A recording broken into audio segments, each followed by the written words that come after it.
Universidad José Cecilio del Valle. Asignatura: Historia de Honduras. Catedrático: Miriam Erazo.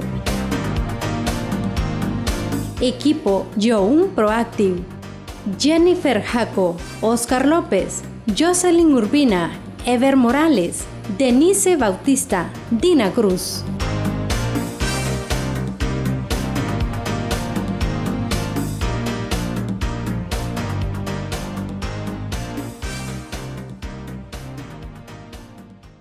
Hola, buenos días. Nosotros somos la organización Young Proactive, representantes de la Universidad José Cecilio del Valle, Campus Comayagua.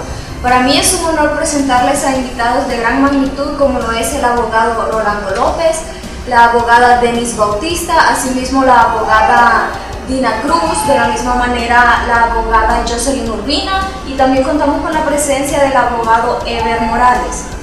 El tema a tratar: reforma liberal. Dentro de ello tenemos lo que es la biografía de Marco Aurelio Soto, asimismo la biografía de Ramón Rosa, lo que es el enclave bananero, los comisariatos, el enclave minero y la huelga del año 1954. Iniciando nuestro foro, daremos una definición de lo que es reforma. Una reforma son mecanismos mediante los cuales los políticos liberales emprendieron una serie de cambios jurídicos, políticos y económicos para el progreso del país. La reforma liberal en Honduras se da desde el año 1876 hasta el año 1911, dentro de la cual podemos destacar varios representantes que se encuentra Marco Aurelio Soto, Manuel Bonilla, Policarpo Bonilla y asimismo el señor Ramón Rosa, pero podemos destacar dos gobiernos que dentro de ellos inicia lo que es la reforma liberal, que es el gobierno del señor Marco Aurelio Soto y el señor Ramón Rosa. Propósitos de la reforma liberal: incorporar el cultivo del café, emisión de leyes, fomento de la educación, limitación de la iglesia y asimismo modernizar la economía. Asimismo podemos mencionar los logros de la reforma liberal, que son monetario y fiscal, político, económico, cultural y legislativo. En el plano monetario y fiscal contamos con lo que es la creación de la Casa de la Moneda, que llega hasta nuestro país. En el plano económico también podemos mencionar lo que es la apertura de carreteras, asimismo las nuevas compañías transnacionales que llegaron a nuestro país, como es la Rosario Mining Company, y podemos mencionar también la United Fruit Company, entre otras. En el plano cultural contamos con lo que se organizó la educación primaria, secundaria y universitaria. También se abrió lo que es el Archivo Nacional y la Biblioteca Nacional. Dentro del plano legislativo surgen nuevos códigos que podemos mencionar: el Código Civil, el Código Militar y el Código del Comercio. Asimismo, cederemos la palabra al abogado Oscar López, que nos va a estar hablando acerca de la biografía de Marco Aurelio Soto. Muy buenos días, pueblo hondureño. Para mí es un honor pertenecer a tan importante organización. A continuación les daré una reseña de lo que es la biografía del expresidente Marco Aurelio Soto. Nació en Tegucigalpa el 13 de noviembre de 1846 y falleció en París, Francia, el 25 de febrero de 1908. Su cónyuge era la señora Celestino Mijani y su partido político era el Partido Liberal de Honduras. Fue un político y abogado graduado en la Universidad de San Carlos Borromeo en Guatemala. Soto apoyó el movimiento reformista iniciado en 1871 por Justo Rufino Barrios. Fue el 20º presidente de Honduras en el periodo de 1876 a 1880. Seguidamente electo como el 21º presidente constitucional de Honduras en el periodo de 1881 a 1883. Revolucionó a la República de Honduras mediante una gran cantidad de cambios sociopolíticos. Marco Aurelio Soto, residente de Guatemala hace varios años y a quien sus ideas revolucionarias habían desempeñado cargos de importancia en los gobiernos de García Granados y Barrios. Abogado López, ¿nos podría mencionar en qué fecha y con quiénes llegó el señor Marco Aurelio Soto después de estar en Guatemala a nuestro país? El abogado sotocano, contando con el apoyo moral de los presidentes de Guatemala y El Salvador, llegó a Mapala el 26 de agosto de 1876 en compañía de los doctores Ramón Rosa, Selenio Arias y Adolfo Zúñiga. El domingo 27 de agosto, el abogado Soto emitió decreto tomando posesión del mando provisional, fundándose las espontáneas manifestaciones que a favor de este acto habían hecho varios pueblos, y en el decreto que el 21 del mismo mes había emitido en Irandique el general José María Medina. En la misma fecha se nombró al doctor Ramón Rosa secretario general del gobierno. Abogado López, sabemos que el expresidente Marco Aurelio Soto hizo muchas obras importantes. ¿Nos podría compartir algunas de ellas?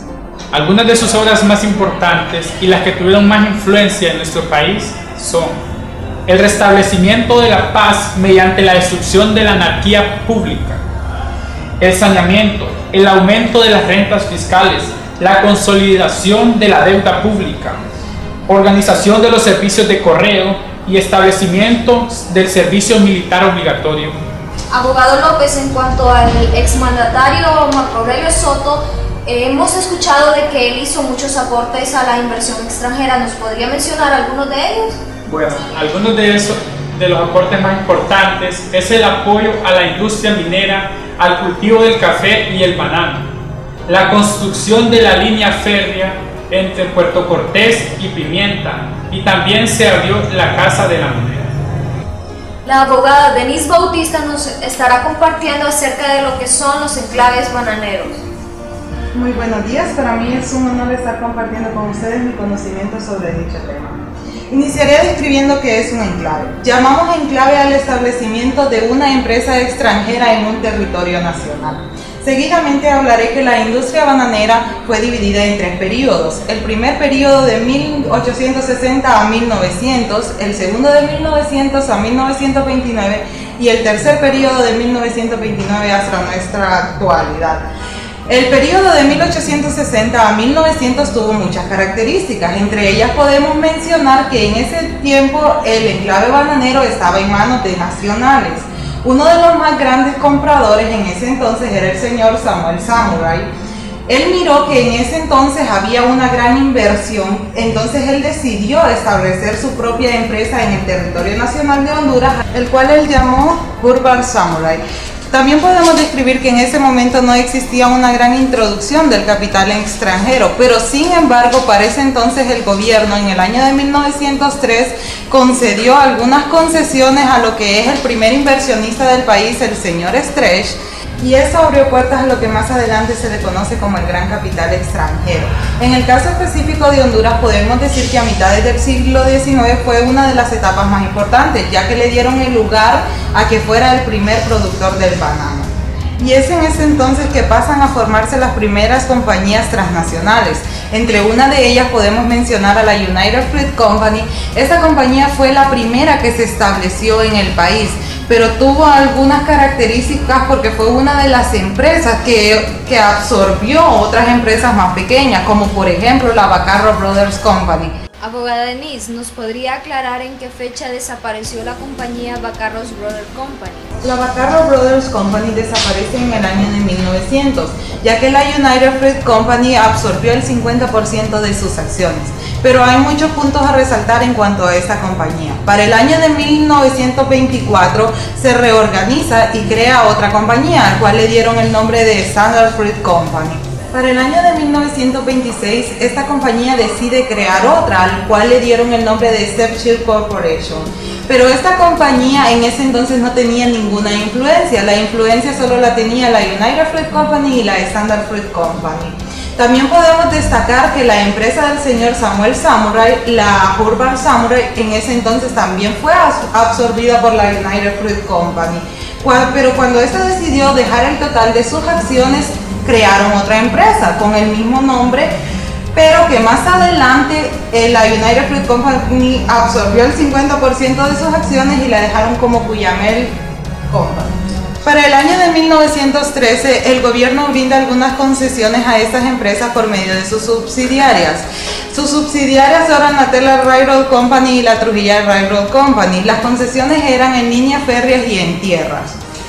También podemos decir que el enclave bananero tuvo algunas características, entre ellas podemos mencionar que ellos ofrecían trabajo, en realidad mucho trabajo, pero pagaban un salario muy bajo. Ellos crean sus propios caminos y abren nuevas vías de comunicación, pero todo esto lo hacen para su propio beneficio, ya que podemos observar de que era una mejor manera de ellos exportar sus productos hacia el puerto de Tela y Puerto Cortés. Esta era una manera de ellos retribuir el salario que les pagaban a sus trabajadores. Otra de las características era que ellos buscaron otros rubros económicos y fue ahí donde empezaron a crear las fábricas de cervecería, las fábricas de manteca, crearon los primeros bancos aquí en el país, en la ciudad de Atlántida, el Banco Atlántida, también crearon fábricas de zapatos y fábricas de jabón. Otra de las características es que el gobierno les cedía tierra a cambio de que ellos dieran trabajo y abrieran mejores zonas de comunicación.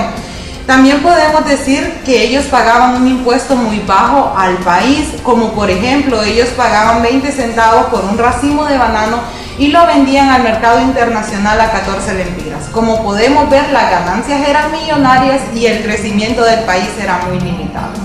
Cederemos la palabra a la abogada Jocelyn Urbina, que ella nos estará hablando acerca de la biografía de Ramón Rosa.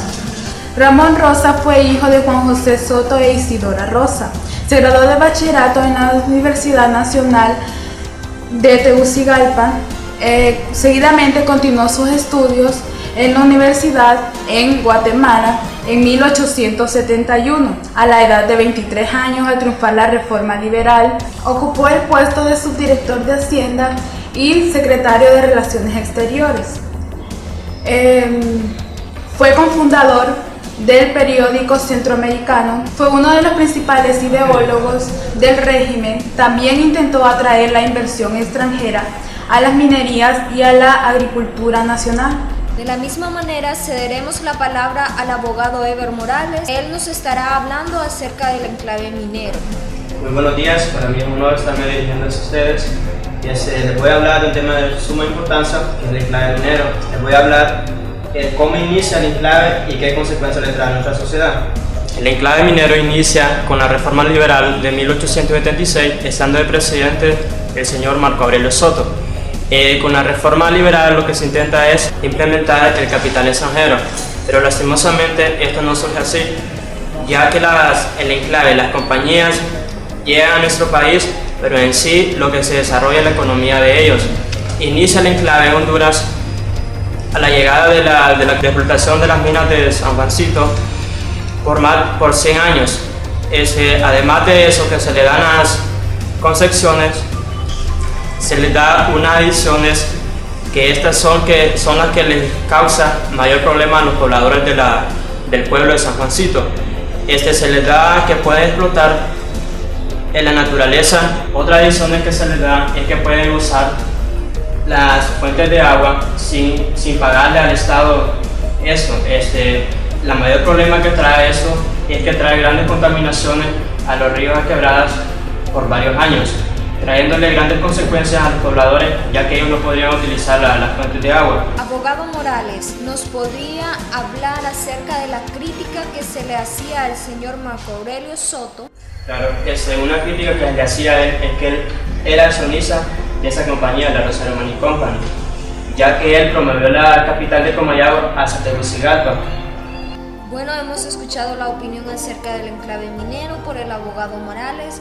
Asimismo, dejamos a la abogada Dina Cruz, que ella nos estará compartiendo acerca de la huelga del año 1954. Buenos días, es un placer estar aquí compartiendo con ustedes. El tema de hoy que vamos a tratar será la huelga de 1954. Se preguntarán qué es una huelga, cuáles son sus objetivos y cómo se organiza. Comenzaremos hablando qué es una huelga. Una huelga es un paro de labores de los trabajadores de una empresa. Esta puede ser pública, es decir, que pertenece al Estado, así como puede ser privada, que pertenece a personas particulares. El objetivo de esta ha sido mejorar las condiciones de trabajo, así como las mejores condiciones en cuanto al salario. Esta surgió por las negociaciones que existieron entre los trabajadores y los patronos de una empresa que no tuvieron una satisfacción o no tuvieron un éxito como ellos lo esperaban. El objetivo de hoy es determinar las causas, características y consecuencias que surgen de esta huelga. Veamos los antecedentes, que son aspectos políticos, económicos y sociales que influyen. Tenemos como ejemplo lo que es las compañías bananeras que se establecen en Honduras. Desde los 1900 se han establecido y así poco a poco fueron comprando tierras, aumentando la producción y exportación del banano. Desarrollaron tanto su capital dentro de nuestro país que se apoderaron y obtuvieron un poder económico y político sobre el país, sobre el Estado, sobre las sociedades y sobre las leyes, así como también tuvieron un poder sobre los partidos políticos. Surgieron muchos problemas, pero de estos problemas también surgieron beneficios en cuanto al trabajo, en cuanto a los salarios. No era como lo esperaban en ese entonces. También un aporte mayor que ellos tuvieron o que de esto llevó a graves problemas fue la influencia en la política dentro del país. Abogada, ¿nos podría mencionar qué relación tuvo el gobierno del señor Tiburcio Carías Andino ante dicha huelga?